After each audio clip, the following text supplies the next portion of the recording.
This happened to me towards the end of last year when we were midway through our second quarantine lockdown due to the ongoing pandemic. I live in the UK, and during the first lockdown, I was not working due to being kept on leave and the business I work in being closed. But when quarantine was brought in for a second time, I was roped into working as our complex got turned into a medical testing center. I didn't have to come in contact with anyone or do the testing myself. All I was basically required to do was to take it in turns with my other colleagues and either open or close the building, watching over the facilities until the testing staff were finished for the day and then close up.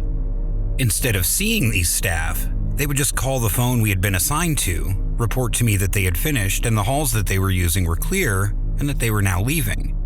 One evening when I was on shift, it was dark and approaching 8 p.m. It was a cold, winter night as it always is. I was in the building on my own waiting for the call so I could go and check the testing halls, lock up and get out of there. It was creepy, being in the building on your own, to be honest. When you're used to having a building full of people, it's strange hearing the eerie silence fill the building. But I kind of liked the quiet as I got on with a few things on the computer and watched some TV. It was approaching 8:30 and the phone rang. It was the testing supervisor notifying me that they had finished up in the testing halls. Everyone had now left and they would be leaving out the fire exit. I thanked her for letting me know and that I would go down shortly to check over and lock up. It was only a short walk to the halls where they'd set up the testing, so like 3 minutes or so, there was no rush. I always gave it about 15 minutes before I headed down. I finished up some work on the computer and then suited up with my masks and gloves and grabbed my keys and torch and headed down to close up the facilities. As I approached the halls, I was checking the fire exits along the way. Even though these ones weren't used as no one entered this part of the building, I still double-checked them just in case. I entered the testing halls, taking a quick scan of the area before turning off the lights. Happy it was empty, I turned the lights off first as I would only have to go back on myself if I didn't, due to where they were situated. And that's when I heard it. As I turned off the lights and took a step into the hall, there was a loud banging from inside the testing booth area, like the banging of a door slamming. This surprised me as I saw no one in the area. Freaked out, as it now looked a whole lot creepier with the lights off. I called out to see if anyone was there. As I did this, the banging suddenly stopped. I wished it hadn't, because that made me realize someone must have heard me and was the reason for the banging. I slowly made my way over to the testing booths, with my torch now on, trying to peer inside through one of the paneled windows to see inside. My eyes flicking across the open area as I shined the torch from corner to corner. At first, I couldn't see anything.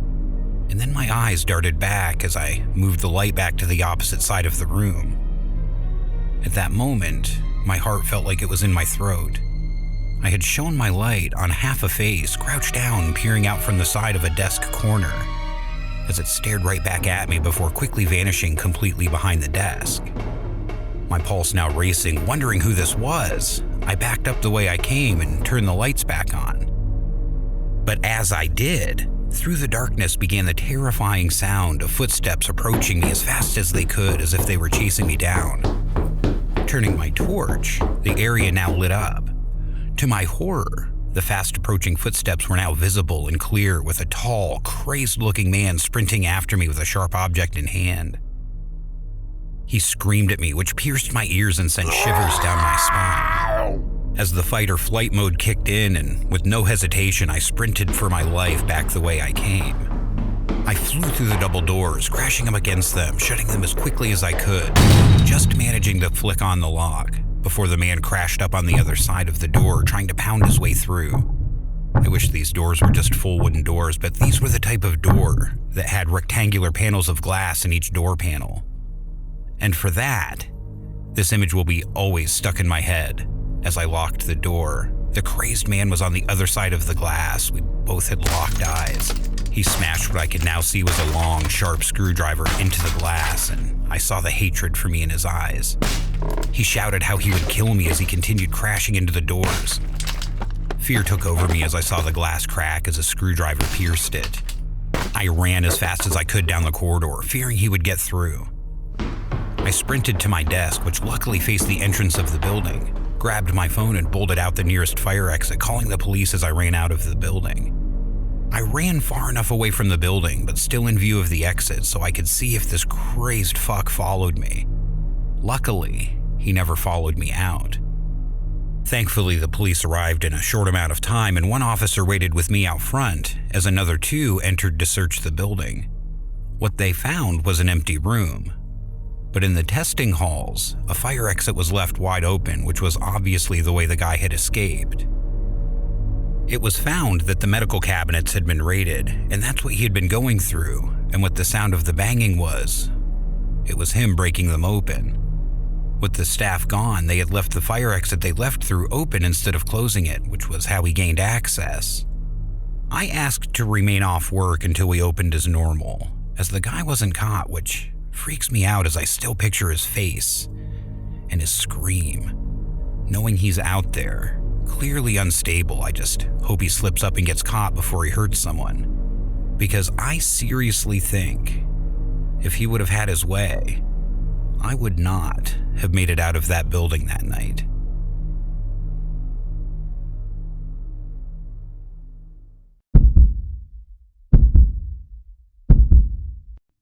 This happened to me during the recent pandemic whilst I was in quarantine. It's been 6 months since it happened, but I thought it was a good story to tell so people are aware that these things happen and to be careful.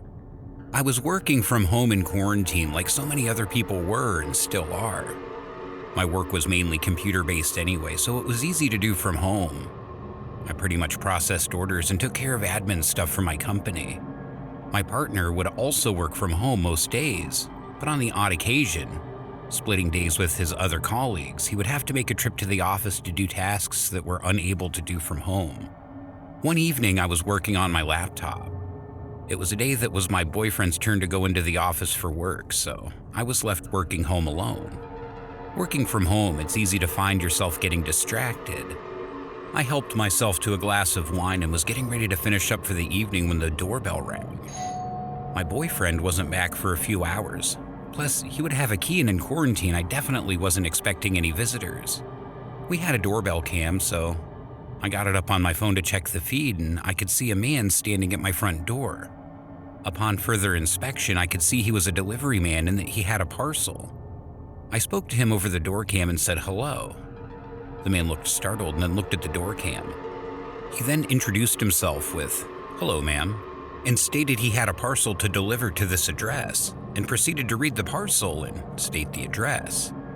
I wasn't expecting anything, but I knew my partner was always getting things delivered, so I assumed it was for him. I politely asked the driver if he could leave it on the doorstep. He seemed fine with this, but then he stated that the parcel did require a signature to confirm delivery to the correct address. This put me off. Due to not wanting to come into contact with anyone, I could see that the guy was wearing a face covering, so reluctantly, I grabbed my mask and made my way to the door. When I reached the door, I asked the man if I could sign it through the side of the door, and he said it wasn't a problem. As I opened the door to sign, the man held out the document and pointed to where he needed my signature. At the time, I thought to myself that was old school, and don't they usually have electronic signatures these days? That's when I noticed, looking at the form, it wasn't even a real document. While I was so busy being distracted by signing the form and the delivery man, I hadn't noticed the 3 other masked men running from the side of my house. That's when it hit me. A massive thud on the door, with the door crashing open and slapping me in the face. Startled and shocked. The fear hit me, but it was already too late. The men were in my house, with one dragging me by the hair across the floor to the kitchen as I screamed. The man proceeded to push me up against the kitchen drawers and pulled out cable ties to try and tie my hands to the draw. This is when I screamed and began to resist. But as I did this, one of the other men came over to help him. He screamed at me to shut the fuck up, and this would be easy if I just cooperated. I continued to resist, but that was when the man grabbed my hair and spat in my face, claiming to have the virus and for me to shut up. I began to cry, tied up to the drawers. I couldn't believe what had just happened. I was in total shock. The man spat directly in my face. For all I know, he was telling the truth. I feared for my life. The men proceeded to ransack my house and rob all the valuables and money they could find. Jewelry, my purse, my boyfriend's watches, you name it. They had soon cleared the place and left as quick as they had gotten in, shutting the door and leaving me a shaken mess tied to the kitchen drawers. I'd never felt so helpless and scared as I did that night. After what seemed to be ages of trying to free myself and screaming for help, the front door opened. My boyfriend returned in complete shock to find me tied up in the kitchen. I cried so hard as I told him what happened. I could see the anger hit him as he rang the police reporting what had happened. The police arrived pretty soon after, and I explained as best I could what happened, even though I was pretty shaken up and still finding the situation surreal and hard to digest. They took what they needed and took the door cam footage that had the break-in on it, but sadly, no faces, as all of them were wearing some sort of mask or covering. The police advised me to go and get a test the next day in case I had indeed transmitted the virus, and they would update us with any information as they tried to locate these scumbags. They made us aware that this was now a new, common crime tactic for breaking into people's houses, pretending to be delivery drivers and striking when people's guard was down. Thankfully, after having a test, I didn't contract anything, but it shocks me to what low-life scum are actually out there that would use this pandemic as a scare tactic whilst robbing someone. I should have been more switched on to the situation when it happened, and it's sad for me to say, but just to be careful when it comes to these things, because it goes to show anything can happen, even when you think you're safe in your own home. You just can't trust anyone these days. And that's gonna do it. Thanks for watching. If you enjoyed this, please let us know by liking the video. It really helps us out. And don't forget to subscribe to Horror Motives and hit the notification bell so you don't miss a thing. If you have any comments or suggestions for future videos, let us know down in the comments. Until then, the fear lies within.